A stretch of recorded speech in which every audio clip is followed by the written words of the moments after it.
Hello growers, I'm Dr. MJ Coco from CocoForCannabis.com. I've got the interesting new light from ViparSpectra, the XS1500 PRO. If you want to learn more about this little light, stay tuned. I test it thoroughly, and this is a detailed analysis. The XS1500 PRO is the first fixture in a brand new line from ViparSpectra. They're not just an upgrade to the XS series.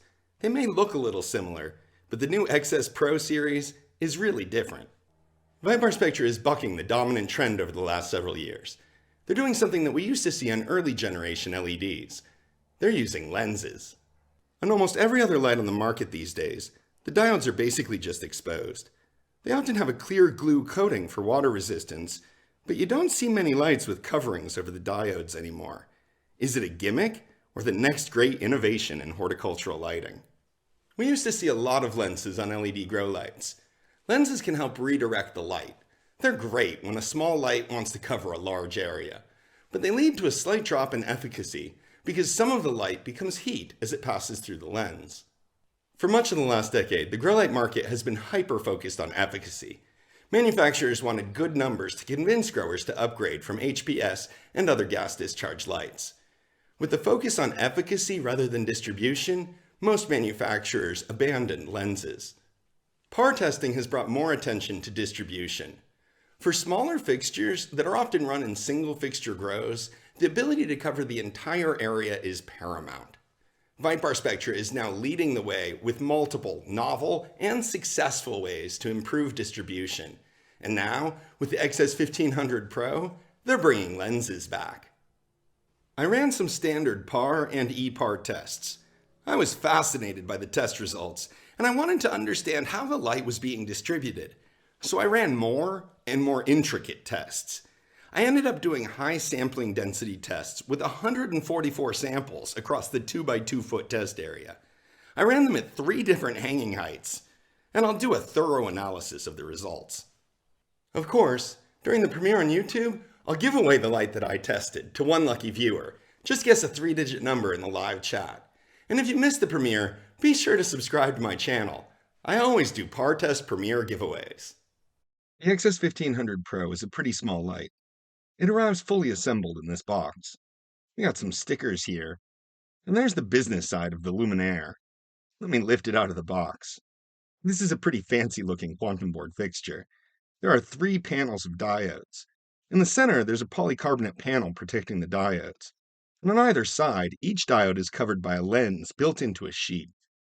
The fixture is smaller than its intended coverage area, so the lenses are meant to help get more light out to the edges and the corners, and create a more uniform distribution from center to edge.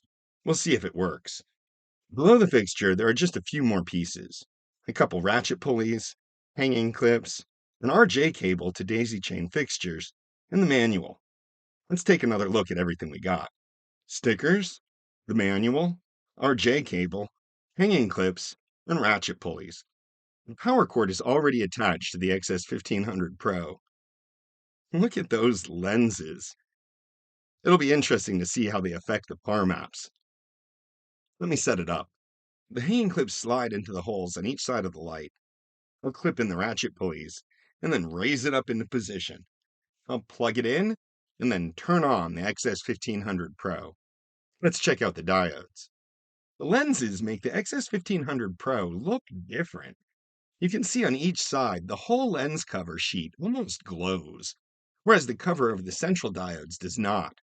While the lens panels glow, the individual lenses do not look bright from every angle. That's because they're pointing the light in specific directions. The XS1500 PRO features the Samsung LM281B diodes. There are a total of 450 diodes, which is exactly 3 diodes per watt, or 0.33 watts per diode. They use 3000K and 5000K full spectrum white diodes, along with 660 nanometer deep red and 730 nanometer far red diodes. Some growers may complain that they are not the LM301B diodes that ViparSpectra used on the original XS series. However, I think that's focusing on the wrong thing. The diode count is higher on this model, so the raw performance should be improved. Of course, we have to see how the lenses make an impact. ViparSpectra does not publish any PPF or efficacy data about the XS1500 PRO, Therefore, we cannot estimate the performance with a grow light calculator. Furthermore, they sell primarily through Amazon, and I cannot film Amazon pages.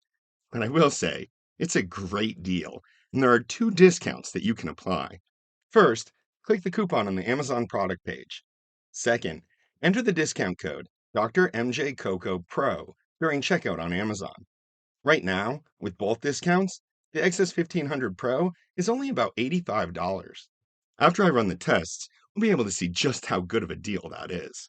Let's get to it. I have the XS1500 Pro set up in a 2x2 area. It was a bit hard to find the highest PPFD and set the hanging height. At first, I thought I found the 1000 micromole per square meter hotspot at 30 centimeters, but I started the test and found a higher PPFD. I had to raise the XS1500 Pro up to 32 centimeters, about 12.5 inches above the sensor, to get the maximum PPFD down to 1000 micromoles per square meter. So 32 centimeters is my official minimum hanging height. I ran the PAR test, and then I ran an ePAR test. ePAR measures all PAR light plus far red light. We know that far red contributes to photosynthesis, so ePAR is a better measure of the plant growing potential of a grow light fixture. These are going to be interesting maps. Let's check them out. This is a phenomenal PAR map. The PPFD values are perfect. They range from the mid 800s to the low 900s, everywhere, even in the corners.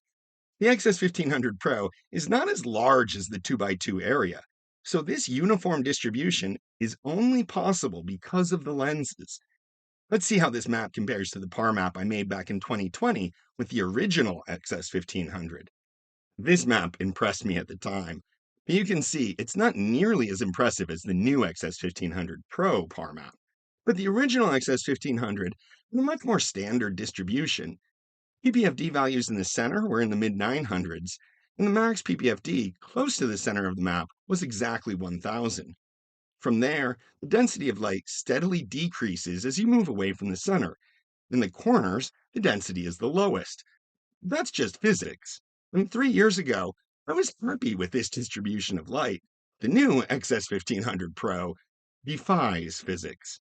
You can see that there are lower values in the center and significantly higher values along the edge and in the corners. This is what they're doing with the lenses. See the pattern with the original XS1500? This is normal distribution without lenses. The fixture in this test was hung at 14.5 inches. With the new XS1500 Pro, the height is lower. There's a lot more light reaching the canopy, but all of that light was added to the periphery. It's a pretty impressive improvement in performance. Of course, for the best estimate of how a light will perform in horticulture, we need to consider ePAR. The ePAR map is always slightly higher than the PAR map because ePAR measures a broader range of light. PAR is 400 to 700 nanometers, ePAR is 400 to 750 nanometers. The latest research supports using ePAR, but I run both tests for better comparability. This is a crazy good ePAR map. Let's run the numbers on the PAR and ePAR tests. The hanging height for these tests was 32 centimeters, 12.5 inches. The maximum PPFD was 1000 micromoles per square meter. The maximum ePPFD was 1040.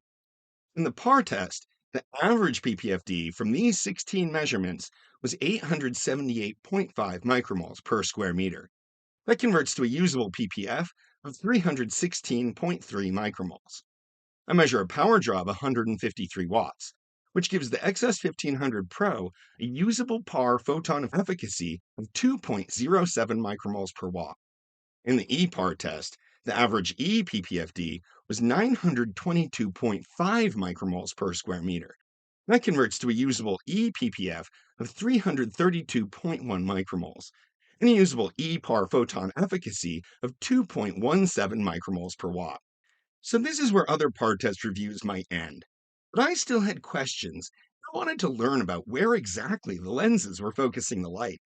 The density values are excellent, but almost random. I wanted to understand the pattern. And during the test, the sensor seemed very sensitive. Small movements of the sensor would generate swings in the PPFD. I wanted a finer grain density map, so I reran the tests. Rather than take one measurement from each test grid square, I'm taking 9. This will give us much better detail about the distribution of light. I've run several tests like this before. When we were establishing the grow light testing protocol, I ran several tests like this. I wanted to make sure that taking one sample per test grid square was going to produce an accurate average PPFD. Measuring an accurate average PPFD is really important for the rest of the calculations that I do. So I wanted to ensure that the center value was representative of the square overall. For every fixture that I tested, it was. The averages from the 16 sample test and the 144 sample test were always within 1%, and the distribution was always pretty predictable. I can already tell that that is not the case with the new XS1500 Pro. Let's check out these maps. This is the same size test area, with just a lot more information about it.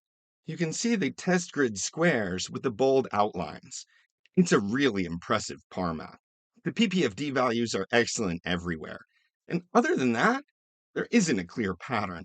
The differences in densities within each square are as big as the differences between squares, but they're high everywhere. There's no real weak spot in the coverage. In the ePAR map, the values range from about 800 to just over 1,000 micromoles per square meter. The highest reading that I got was 1,040 micromoles per square meter, and it was right about here. Interestingly, the center value for that square was 100 points lower than the maximum. The lowest ePPFD value that I measured is in the lower right corner at 789 micromoles per square meter. That's excellent for the lowest ePPFD in any test. Even more so in this test, where the sensor was so far into the corner that the base was touching both walls. Interestingly, the center ePPFD in that square is over 100 points higher, 891 micromoles per square meter. I wonder how representative the center values really are. I'm going to take the average of the 9 samples for each square so that we can compare. I'm more confident that these numbers accurately reflect the true average density of light that hits each square. Let's compare this average value map to the map with just the center values. The hanging height, maximum ePPFD, and power draw are the same either way. But the average ePPFD in the high sample density test is only 905.1 micromoles per square meter. It's lower when I take the average of the 9 readings in each square as opposed to just the center reading. That means the usable ePPF is also lower than we thought, measuring just the center values. In the high sample density test, it's 325.8 micromoles. So the efficacy is a little lower, 2.13 micromoles per watt rather than 2.17. This is interesting and a little unexpected. The center values are significantly higher than the true average value for each square. Let's look at that. We'll take the center values and subtract the average values to see the difference. Fascinating. You can see that in nearly every square in the grid, the center value is higher than the average value. There are 2 exceptions in the middle, but the periphery values are all significantly higher, especially in the corners. This is a result of the lenses and the way that the ViparSpectra engineers are aiming the light. Values are not just higher than we would expect them to be with a normal light. The values from the center of each square are higher than the average density of light in that square. So it's not just that they're aiming the light out toward the corners, they seem to be focusing the light on the center of the squares in the corners. There are great values everywhere, but this is an interesting and unexpected result. Every other time I've compared center to average values like this, the differences were statistically insignificant. The XS1500 Pro is different, and PAR tests that do not account for this will end up over-measuring the performance. The 32 centimeter tests got me thinking. If they're really aiming the light at specific areas on the edge of the canopy, then what happens if we change the hanging height? I decided to find out. I raised the XS1500 Pro to 41 centimeters, 16 inches above the sensor. This is typically a good height to set a light near grow if the minimum hanging height is about 12 inches. I ran a high sample density ePAR test. If the light was focused on the center of the corner squares at 32 centimeters, I assume it will be focused even deeper into the corners here at 41 centimeters. Let's check out this map. Wow, look at that. This is a great ePAR map, but a really bizarre distribution of light densities. It seems inverted. The highest values are all along the periphery, and the absolute highest value is in the bottom left corner. What the? If you look at the center area, the ePPFD values are great. They range from 739 to 880 micromoles per square meter. But then the values go up as you move away from the center towards the edge.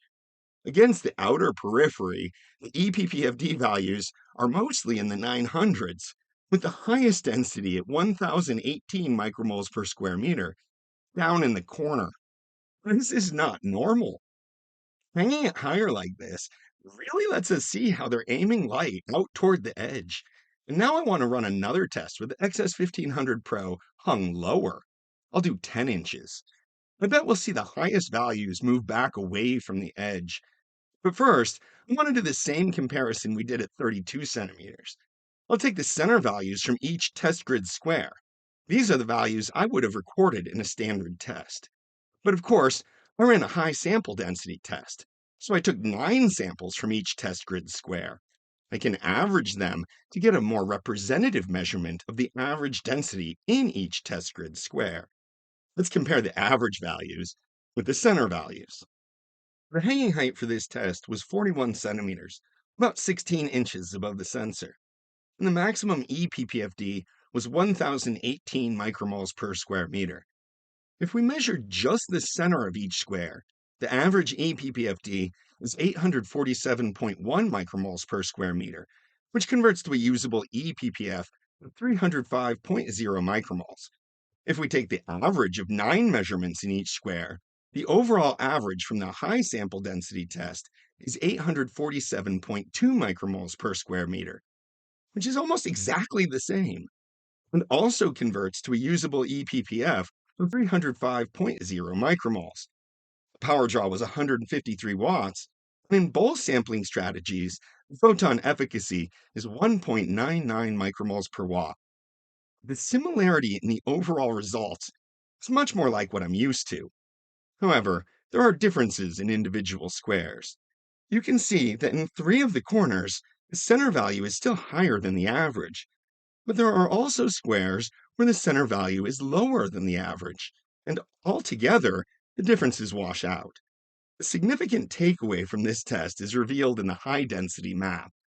At a higher height, the densest values are not in the center of the map, and they are not in the center of each square. At this height, the highest densities are along the edge and in the corners. What's going to happen when I lower the hanging height? I dropped the ViparSpectra XS1500 PRO down to 25.5 centimeters, 10 inches above the sensor, and I ran another high sample density ePAR test. The fixture is really quite close to the canopy. There's not a lot of room for the light to spread out, so the highest values should be back toward the center a bit compared to the 41 centimeter test. Let's go ahead and check out this map. Okay, as I suspected, the corners are dropping down at this low height, and we're getting some higher density readings scattered around the center. This is too much light for plants without elevated levels of carbon dioxide. Plus, the distribution is not nearly as good as higher heights, so I do not recommend running the XS1500 Pro at this height. But still, this is interesting. Remember, at 41 centimeters, the map was almost inverted. The highest values were in the corners, and relatively lower values right in the center. Lowering the XS1500 Pro to 25.5 centimeters leads to a more standard distribution of light density. The highest values are more toward the center, and the lowest values are in the corners. Deep in all 4 corners, the lowest values are in the mid-500s. And at this height, the highest densities in those corner squares are in the opposite corner. The opposite pattern that we saw at 41 centimeters. Here, the highest density are deep in the corners, and the lowest density in those corner squares are in the opposite corner. This is helping to verify our understanding of the 32 centimeter test. 32 centimeters is close to the intended hanging height, and we saw how the center of the corner squares was well above the average of each square. There are beams of light focused on hitting the center of those squares. When I move the fixture up to 16 inches, the beams overshoot their target, and we get high density right along the edge. Conversely, when I move the fixture down to 10 inches, the beams undershoot their target and hit closer to the center. As a result, the corners become less well lit. Okay, for this 25.5 centimeter test, let's compare the center values from each square with the average values from each square. And I'll run some numbers. At a glance, you can tell that the center values are higher than the average values in this test. Pick any corresponding squares. The center value is higher. We will see that play out in the numbers. The hanging height was 25.5 centimeters. The maximum ePPFD in this test was 1,240 micromoles per square meter, and the power draw was still 153 watts. If we count only the center measurements from each square, then the average ePPFD is a whopping 1,022.3 micromoles per square meter.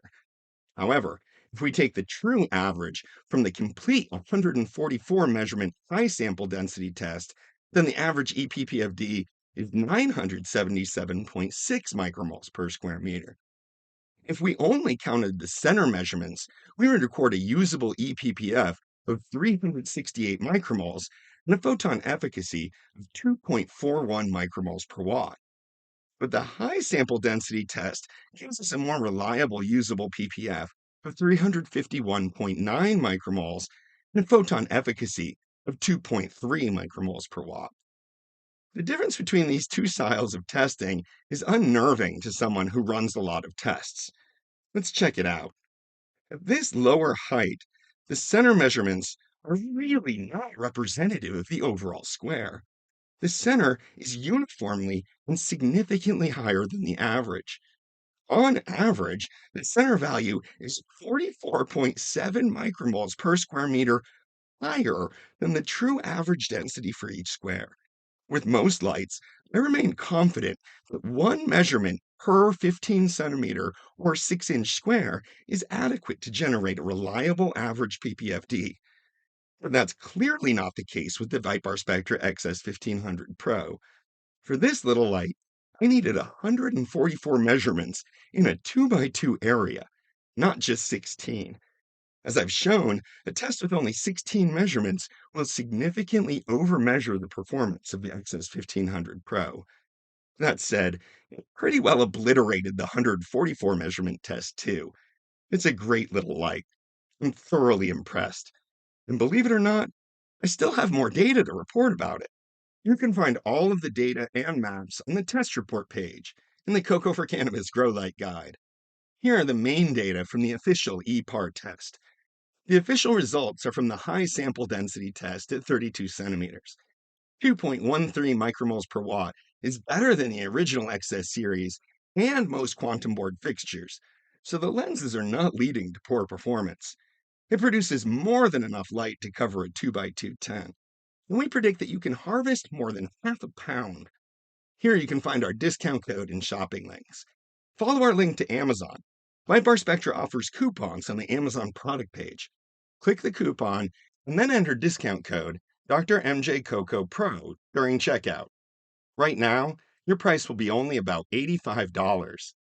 That's a cost efficiency of only 26 cents per micromole, which is a record-setting price for any grow light in my tests. The new XS1500 Pro is an amazing deal. One lucky grower during the live premiere gets the one that I tested for free. The distribution created by the lenses is the main selling point for the XS1500 Pro. The PPFD is high everywhere, but moving the sensor from place to place, I could never be sure if the density would go up or down. It felt random during the tests, so I used a random number generator to choose the winning number in the PAR Test Premiere giveaway. It is 679. Congrats to whoever guessed the closest number during the live premiere. If you missed the premiere, be sure to subscribe to my channel. I do giveaways during my PAR Test premieres. Below the test data and the grow space calculator, you'll find my written review. Before testing the XS1500 Pro, I thought the PAR mounts made by ViparSpectra were too good to be true. I was excited to test it and see if I could figure out the catch. However, all of the PAR and ePAR tests really impressed me. The XS1500 Pro has an incredibly uniform distribution of light, and the photon efficacy is still great. I'm certainly impressed. After running the PAR and ePAR tests, I tested the onboard dimmer. Previous ViparSpectra models have used a continuously variable dimmer. In contrast, the new XS1500 Pro has a dimmer with preset positions at 5, 25, 50, 75, and 100%. As you can see in the chart, the dimmer is accurate throughout the dimming range. I also measured the surface temperatures on the ViparSpectra XS1500 Pro. The aluminum ribbed heatsink reached a peak temperature of 57.3 Celsius, 135.1 Fahrenheit. The SOSIN driver hit a maximum surface temperature of 60 degrees Celsius, 140 degrees Fahrenheit. Surface temperature does not tell us how much heat will be added to the grow space. Instead, surface temperatures show us how effectively the grow light distributes the heat. It's important because cooler fixtures run more efficiently. For all lights, the amount of heat they add to the grow space depends on the power draw. With 153 watts in my tests, the ViparSpectra XS1500 Pro will add about 520 BTU per hour. The ViparSpectra XS1500 Pro is fascinating on many levels. They're effectively using lenses to promote uniform distribution. The performance is excellent with remarkable distribution of light and great photon efficacy.